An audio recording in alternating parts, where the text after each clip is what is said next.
तो hey guys, स्वागत है आप सभी का हमारे यूट्यूब चैनल पर। दोस्तों, जैसा कि आप जानते हैं कि उत्तराखंड लोक सेवा आयोग ने अब थोड़ा सा सिलेबस में अपने चेंज किया है। और इस जो सिलेबस में चेंज किया है तो उसमें जो आपके प्रश्न रहेंगे कंप्यूटर और साइंस के मिला करके 15 प्रश्न उन्होंने सिलेबस के अनुसार रखे हैं कि निर्धारित किए हैं कि भाई ये हम डालेंगे। तो अब कई बच्चों को प्रॉब्लम हो रही है कि भाई ये जो साइंस के सवाल हैं जो कि खासकर आपके आर्ट साइड स्ट्रीम के बच्चे हैं, तो उनको स्वाभाविक है कि इन चीज़ों में दिक्कत आनी ही है। तो उनके लिए मैं ये वीडियो लेकर के आया हूँ दोस्तों।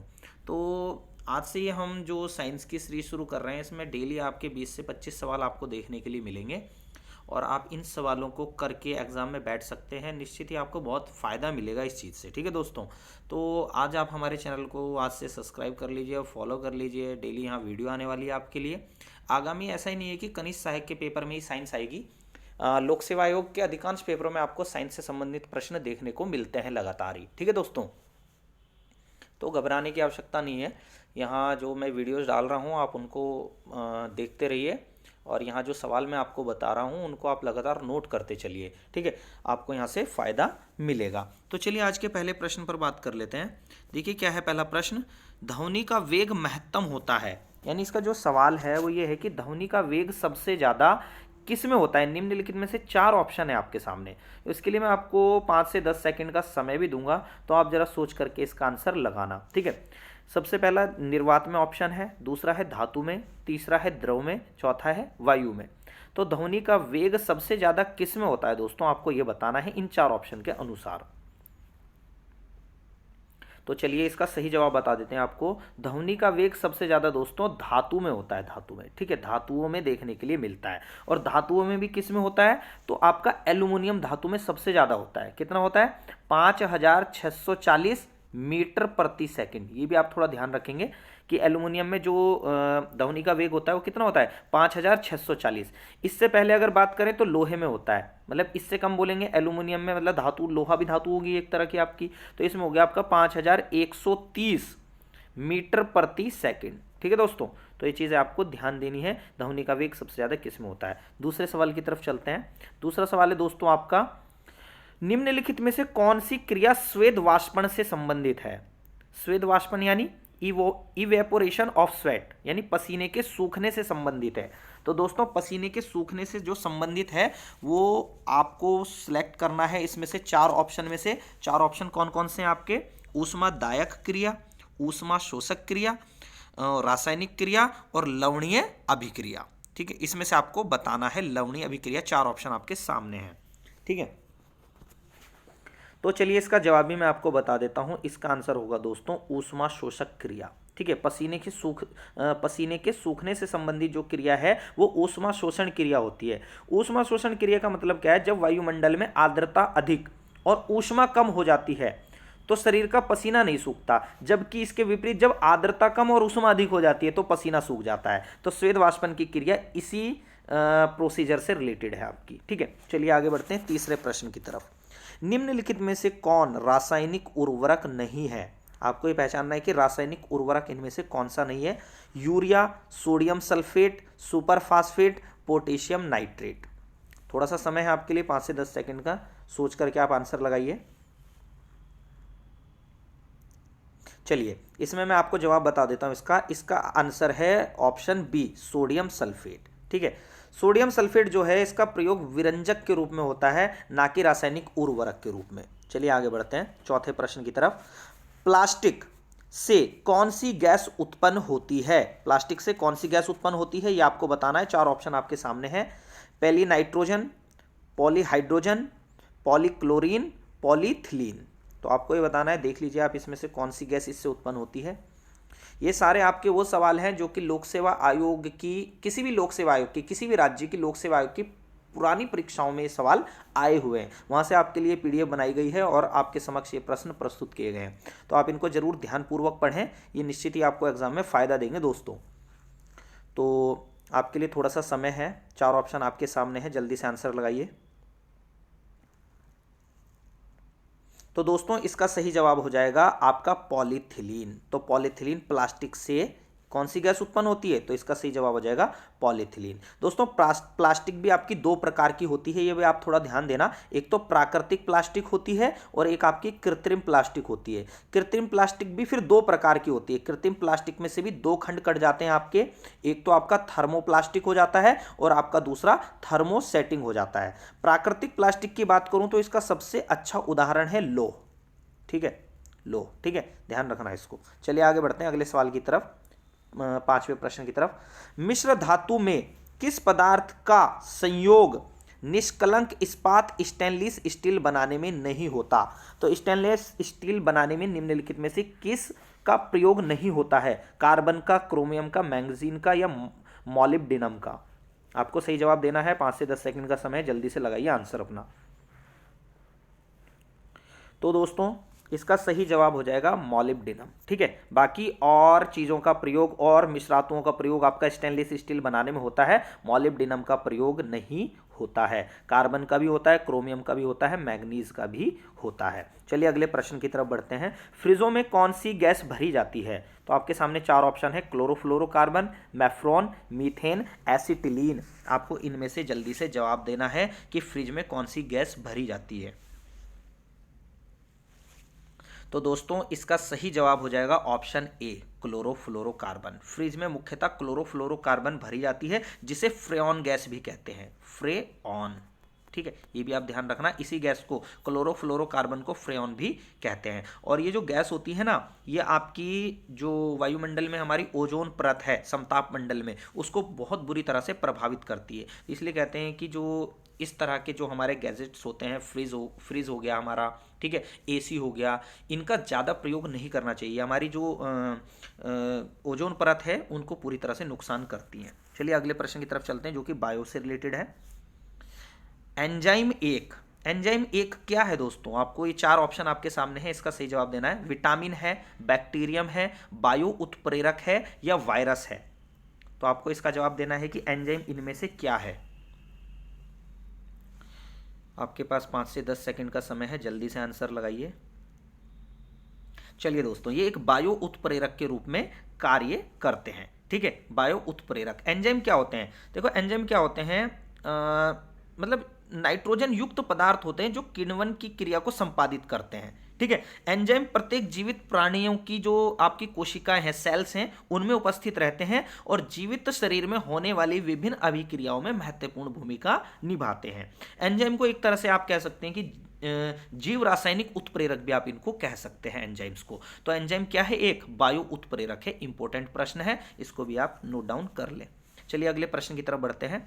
निम्नलिखित में से कौन सी एक संक्रामक बीमारी नहीं है? संक्रामक बीमारी, एड्स, छोटी माता, गलसुआ, परिसर्प सरल, ठीक है, इनमें से आपको बताना है कि कौन सी आपकी एक संक्रामक बीमारी नहीं है। जल्दी से बताइए, आंसर लगाइए, ठीक है।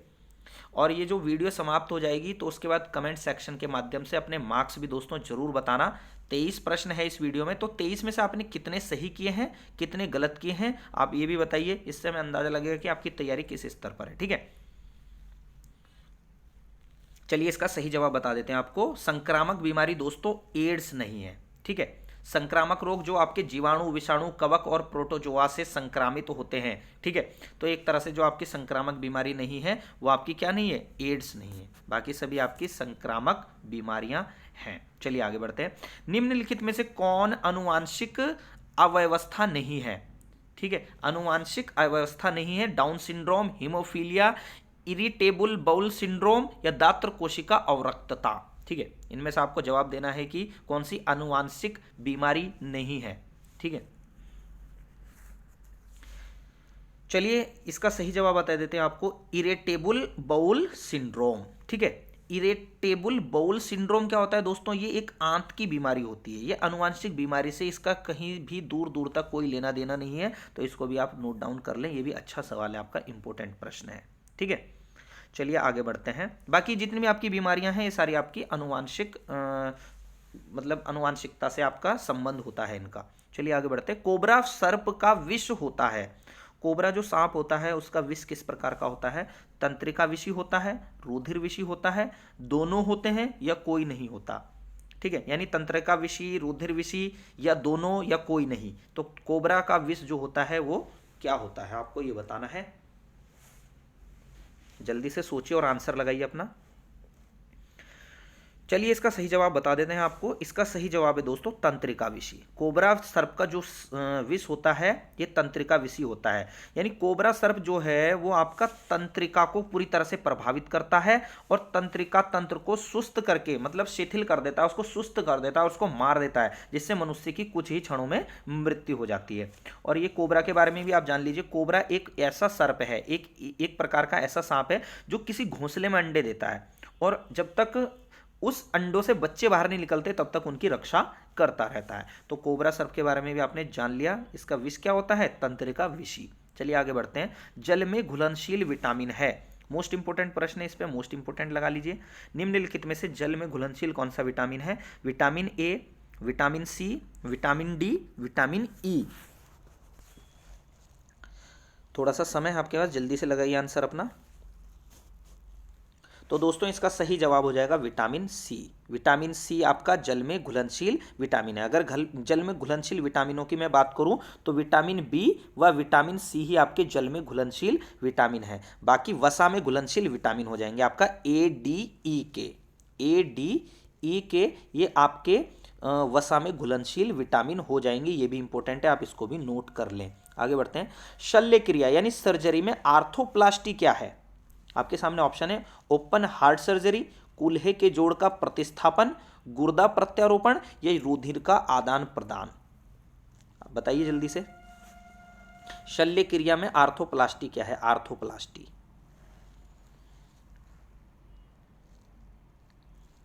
तो चलिए इसको बता देते हैं। इसका सही जवाब है कूल्हे के जोड़ का प्रतिस्थापन। ठीक है, यानी मानव शरीर की जो क्षतिग्रस्त हड्डियां होती हैं उसको सर्जरी के माध्यम से बदलना ही आपका क्या कहलाता है? हमारा ऑर्थोप्लास्टी कहलाता है। मतलब हड्डियों के जो टूट फूट का जो मतलब टूट फूट हो जाती है, तो जब उनको जोड़ने की प्रक्रिया होती है वो हमारी आर्थोप्लास्टी कहलाती है। इंपॉर्टेंट है, इसको नोट डाउन कर लेना। आगे बढ़ते हैं 12वें प्रश्न की तरफ। रतौंधी निम्नलिखित में से किसकी अल्पता के कारण होती है? यानी रतौंधी का जो रोग होता है वो किस विटामिन की कमी से होता है? Vitamin a, vitamin B2, vitamin c, vitamin k. जल्दी से बताइए इसका सही जवाब। तो दोस्तों चलिए इसका आंसर आपको बता देते हैं। जो रतौंधी जो रोग होता है वो विटामिन ए की कमी से होता है। ठीक है, विटामिन ए की कमी से कौन सा रोग होता है? हमारा रतौंधी। चलिए आगे बढ़ते हैं। कोलेस्ट्रॉल का असामान्य स्तर किससे संबंधित होता है? 4 ऑप्शन आपके सामने दोस्तों। कोलेस्ट्रॉल का असामान्य स्तर किससे संबंधित होता है? तो धमनियों का कठोर हो जाना, या फिर आपका शिराओं का कठोर हो जाना, या फिर आपका वृक्क पत्थर निर्माण, या यकृत सिरहोसिस। इनमें से कौन सा सही जवाब होगा आपका? कोलेस्ट्रॉल का असामान्य स्तर किससे संबंधित होता है? तो दोस्तों पहली बात तो आप ये दिमाग में रख लीजिए, कोलेस्ट्रॉल यानी एक तरह से फैट का बढ़ावा हमारे शरीर में होता है। कोलेस्ट्रॉल हम बोलते हैं कि चर्बी बढ़ गई, कोलेस्ट्रॉल बढ़ गया आपका रुधिर वाहिकाएं जो होती हैं हमारी उनमें। और जब कोलेस्ट्रॉल बढ़ जाता है तो कई बार ऐसा होता है कि हमारा जो रक्त होता है वो हृदय तक नहीं पहुंच पाता और हमें हृदयघात की समस्या भी हो जाती है, हार्ट अटैक भी पड़ जाता है। तो इसका जो संबंध होता है वो धमनियों से होता है। तो धमनियों का कठोर हो जाना इसका सही जवाब होगा। ठीक है, रुधिर नलिकाएं भी हमारी देख लो एक तरह से 3 तरह की होती हैं आपकी। एक तो धमनी होती हैं, ठीक है, रुधिर नलिकाएं हमारी 3 तरह की होती हैं, धमनी, शिरा और रुधिर वाहिकाएं। रुधिर वाहिकाएं, तो ध्यान रखना कोलेस्ट्रॉल का संबंध किससे है? धमनियों से है। ठीक है, मोटी पेशी और लचीली भित्तियुक्त रुधिर नलिकाएं जो रुधिर को हृदय से विभिन्न अंगों तक पहुंचाती है वो धमनियां कहलाती हैं। चलिए आगे बढ़ते हैं अगले सवाल की तरफ। अब ये कंप्यूटर का सवाल है, इसमें कुछ कंप्यूटर के सवाल भी डाले गए हैं बीच में। ठीक है, अधिकांश वैसे साइंस के सवाल हैं। टोटल आपका जो कंप्यूटर और साइंस मिला करके आएगा कनिष्ठ सहायक के पेपर में 15 नंबर का आएगा। ठीक है, हालांकि ये आपका यही काम नहीं आना, ये आगे आपके जो लोक सेवा आयोग के एग्जाम होते रहेंगे जैसे समीक्षा अधिकारी, नायब तहसीलदार, तो उनमें बहुत महत्वपूर्ण ये सवाल आपके लिए साबित होंगे। तो इनको ज़रूर आप देखते रहिए। तो चलिए इसमें बात कर लेते हैं। आजकल सबसे अधिक प्रयुक्त होने वाली इनपुट डिवाइस कौन सी है? Motherboard, central processing unit, keyboard, semiconductor. तो सबसे ज़्यादा देखिए इनमें से बताना है आपको कि सबसे ज़्यादा कौन सी डिवाइस आपकी प्रयुक्त होती है। तो ये तो सभी बता देंगे आंसर। देखिए कीबोर्ड का आजकल प्रचलन बहुत ज़्यादा देखने को मिलता है, बिना कीबोर्ड के आपका कुछ भी पॉसिबल नहीं है। तो कीबोर्ड नहीं होगा तो कंप्यूटर से रिलेटेड कोई चीज़ आप नहीं कर सकते। टाइपिंग वगैरह सारा कार्य आप इसी से संपादित करते हैं, कोई लेटर बनाना है इसी से बनता है। तो इनपुट डिवाइस की बात कर लेते हैं कि कंप्यूटर की इनपुट डिवाइस में कौन कौन से शामिल होते हैं। तो थोड़े बहुत बता देता हूँ आपको। जैसे जॉयस्टिक हो गया, जॉयस्टिक तो पूछा भी गया है। जॉयस्टिक ये आपकी एक तरह से इनपुट डिवाइस का कार्य करती है। स्कैनर, स्कैनर आपकी इनपुट डिवाइस हो गई। माइक्रोफोन, माइक्रोफोन आपका इनपुट डिवाइस हो गई। ठीक है दोस्तों, आगे बढ़ते हैं, आगे और बता देते हैं आपको इसमें। वेब कैम, वेब कैम भी आपकी क्या होती है, इनपुट डिवाइस के रूप में कार्य करती है। ट्रैक वॉल, ट्रैक वॉल, ठीक है। माउस, माउस आपकी इनपुट डिवाइस हो गई। MCCR, MCCR, ठीक है, इसकी फुल फॉर्म भी आप देख लेना, ये आपके लिए इंपॉर्टेंट साबित होगा। ठीक है, OMR, ठीक है, OMR ये भी आपकी इनपुट डिवाइस। ठीक है, बहुत सारे हैं, लाइट पेन है, टच स्क्रीन है, ये सारी आपकी इनपुट डिवाइस के रूप में प्रयोग की जाती हैं। आगे बढ़ते हैं। कार में लगा हुआ गति मापक यंत्र क्या निरूपित करता है? कार में लगा हुआ गति मापक यंत्र क्या निरूपित करता है, यानी किस प्रकार के कंप्यूटर का वो उदाहरण है? Analog computer, digital computer, hybrid computer, इनमें से कोई नहीं। तो कार में जो लगा हुआ गति मापक यंत्र होता है दोस्तों, वो आपका डिजिटल कंप्यूटर होता है एक तरह का। ठीक है, digital computer, very very important, इसको आप थोड़ा सा ध्यान रखना। ठीक है, डिजिटल जो कंप्यूटर की बात करें तो उसमें जो आंकड़े होते हैं वो इलेक्ट्रिक पल्स के रूप में निरूपित किए जाते हैं, जिनकी गणना 0 से 1 मतलब 0 1 मतलब उसमें आपको अंक देखने के लिए मिलेंगे। ठीक है, इसका एक अच्छा उदाहरण अगर आप देख लें तो डिजिटल घड़ी भी है। इनकी गति तीव्र होती है और ये करोड़ों की जो गणनाएं हैं वो प्रति सेकंड की दर से कंप्लीट कर लेता है। तो इसलिए डिजिटल कंप्यूटर का प्रयोग होता है आपका कार के गतिमापक यंत्र में। चलिए आगे बढ़ते हैं। साधारण शब्दों में नेटवर्कों का नेटवर्क क्या कहलाता है? आपके सामने 4 ऑप्शन है। एक्सट्रानेट, इंट्रानेट, वेबनेट, इंटरनेट। तो इसका सही जवाब जल्दी से सोचिए। साधारण शब्दों में नेटवर्कों का नेटवर्क दोस्तों आपका इंटरनेट कहलाता है। नेटवर्कों का नेटवर्क सबको पता होगा। चलिए आगे बढ़ते हैं 17वें प्रश्न की तरफ। किसी संगठन की वेबसाइट का .com अंश क्या सूचित करता है? कंपनी, कमांड, कम्युनिकेशन या कॉमर्शियल? तो आपको इसका सही जवाब देना है प्रश्न 17 का। तो दोस्तों .com जो आपका प्रदर्शित करता है वो एक तरह से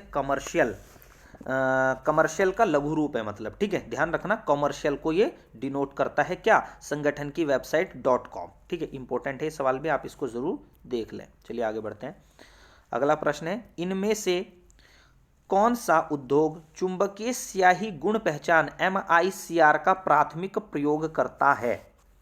ठीक है, MICR यानी मैग्नेटिक इंक कैरेक्टर रिकॉग्निशन या रीडर भी आप इसको कह सकते हैं, मैग्नेटिक इंक कैरेक्टर रीडर। ठीक है, इनमें से जो इसका प्राथमिक प्रयोग करता है वो कौन सा क्षेत्र है? बैंक है, फुटवेयर डिजाइनिंग है, किताब छपाई में होता है, कोई नहीं। तो इनमें से जो चुंबकीय स्याही गुण पहचान MICR, ये इंपॉर्टेंट है, इसकी फुल फॉर्म भी आपसे पूछी जा सकती है। MICR का प्राथमिक प्रयोगकर्ता आपका दोस्तों बैंक है। ठीक है, वेरी वेरी इंपॉर्टेंट है। ठीक है, बैंक। चलिए आगे बढ़ते हैं 19वें प्रश्न की तरफ। भारतीय सुपर कंप्यूटर का नाम तो सभी बता देंगे दोस्तों, देखते ही बता देंगे। इसमें इसका सही जवाब हो जाएगा आपका ऑप्शन बी, परम। आगे बढ़ते हैं। कंप्यूटर यानी संगणकों के IC चिप्स प्रायः निम्नलिखित से बनाए जाते हैं, मतलब किसके बनाए जाते हैं जो कंप्यूटर के IC चिप्स होते हैं? पर्ण से, क्रोमियम से, सिलिकॉन से, स्वर्ण से। ये भी आसान सा सवाल है, जल्दी से इसका जवाब दीजिए आप। तो इसका आंसर है दोस्तों सिलिकॉन से। ठीक है, वेरी वेरी इंपॉर्टेंट है। ठीक है, इंटीग्रेटेड सर्किट से रिलेटेड होता है। ठीक है, 1956 में JS विल्बी, ध्यान रखना ये नाम, JS विल्बी ने एक छोटे से चिप के रूप में संपूर्ण इंटीग्रेटेड सर्किट बनाया था। तो इंटीग्रेटेड सर्किट यानी IC जो चिप्स बोलते हैं, मतलब इसी का बना होता है, IC सिलिकॉन का। तो वो किसने बनाया था सबसे पहले? इसका जो इंट्रोड्यूस किया था इसको, किया था आपका JS विल्बी ने। ठीक है, चलिए आगे बढ़ते हैं अगले प्रश्न की तरफ। प्रकाश संश्लेषण में सूर्य के प्रकाश की कौन सी रश्मियों का पर्णहरित द्वारा सर्वाधिक उपयोग किया जाता है? लाल, पीला, हरा, नीला, इनमें से किसका प्रयोग किया जाता है आपका प्रकाश संश्लेषण में? सबसे ज्यादा किस रंग का प्रयोग होता है? ठीक है दोस्तों, तो ध्यान रखना, इसका आंसर हो जाएगा आपका लाल। लाल रंग का सबसे ज्यादा प्रयोग होता है। ठीक है, पर्णहरित प्रकाश में बैंगनी, नीला एवं लाल रंग को संग्रहण करता है। ठीक है, या इसको ग्रहण करता है। प्रकाश संश्लेषण की क्रिया बैंगनी रंग के प्रकाश में सबसे कम और लाल रंग के प्रकाश में सबसे ज़्यादा देखने के लिए मिलती है। कभी एग्जाम में सवाल आए कि प्रकाश संश्लेषण की क्रिया किस रंग में सबसे ज़्यादा होती है, तो लाल रंग में सबसे ज़्यादा और सबसे कम बैंगनी रंग में। चलिए आगे बढ़ते हैं अगले प्रश्न की तरफ। अगला प्रश्न कहता है हमारा, वयस्क मानव शरीर में हड्डियों की संख्या कितनी होती है? 214, 206, 253 अनिश्चित। तो वयस्क शरीर में आपकी 206 हड्डियां होती हैं। आगे बढ़ते हैं। इन्फ्लुएंजा रोग होता है, किससे होता है इन्फ्लुएंजा रोग का संबंध? विषाणु से, कवक से, शैवाल से या जीवाणु से? जल्दी से इसका जवाब दीजिए और ये आज का अंतिम प्रश्न रहेगा। कमेंट सेक्शन के माध्यम से आपको अपने मार्क्स जरूर बताने हैं, ठीक है। देखिए ऐसा नहीं है कि अगर आपने 23 में से सिर्फ 12 सवाल कर पाए तो आप बेइज्जती के कारण अपने अंक ही ना बताएं। आप अपने अंक ज़रूर बताएं, क्योंकि ये देखिए एक प्रेरणा बनेगा आपका। आगे आने वाले जो एग्जाम्स हैं उसमें आप इन सवालों को तैयार करके बैठिए। भाई आप यहाँ कम आंसर मारते हैं, ये ज़रूरी नहीं कि आप यहाँ कम मार रहे हैं तो आप बहुत पीछे हैं, ऐसा कुछ नहीं है। यहाँ कम मार रहे हैं, हो सकता है आप एग्जाम में अच्छा प्रदर्शन कर ले, तो इसमें बेइज्जती वाली कोई बात नहीं है। अपने अंक ज़रूर बताएं हमें, ठीक है, जिससे हम अंदाज़ा लगा सकें कि आप कितने सवाल ठीक कर पाए। तो इन्फ्लुएंजा रोग का संबंध है भाई देखिए विषाणु से। विषाणु से फैलता है आपका इन्फ्लुएंजा रोग, एक तरह का संक्रामक रोग है, ठीक है। एन्फ्लुएंजी नामक रोगाणु के कारण ये आपको देखने को मिलता है। एन्फ्लुएंजी नामक रोगाणु के कारण इसे मतलब एक तरह से फ्लू भी कह देते हैं, शॉर्ट रूप में इसको कह देते हैं फ्लू। तो दोस्तों ये आज की हमारी पहली वीडियो है जो कि विज्ञान और कंप्यूटर से संबंधित है। इसी तरह से अब आपकी जो 5 तारीख तक का एग्ज़ाम है तब तक हम लगातार आपके लिए वीडियो लेकर के आएंगे। और ये अब जो साइंस और कंप्यूटर का हमने पोर्शन छेड़ा है तो इसको अब कंप्लीट ही करेंगे। भले 5 तारीख के बाद तक हमें ये अपनी सीरीज़ आगे बढ़ानी पड़े, पूरी कोशिश यही करूंगा कि इन 5 तारीख तक आपके सारे सवाल साइंस के और कंप्यूटर के मैं समेट दूँ यहाँ। लेकिन अगर तब भी नहीं हो पाता, क्योंकि अब थोड़ा ही समय रह गया दोस्तों, तो फिर भी मेरी कोशिश यही रहेगी कि आगे भी इन वीडियोस को लाया जाता रहे। तो आज डेली आपके लिए एक वीडियो आएगी, तो आप ज़रूर इस चैनल को सब्सक्राइब कर लें और हमारे बेल आइकन को भी प्रेस कर दें, जिससे हमारी हर जो वीडियो हम डाल रहे हैं उसका नोटिफिकेशन आपको तुरंत मिल जाए, ठीक है। लगभग आपका यही टाइम रहेगा वीडियो आने का, 5 से 7 या 8 बजे के बीच में आपका शाम को मैं वीडियो डाला करूँगा। आप इन वीडियोज़ को अपने नोटबुक में नोट कर लें और बार बार इनका अध्ययन करें। ये आपके एग्जाम की दृष्टि से काफ़ी इंपॉर्टेंट होंगे। चलिए दोस्तों आज के लिए इतना ही इस वीडियो में, मिलते हैं नेक्स्ट वीडियो में अपनी। तब तक के लिए धन्यवाद।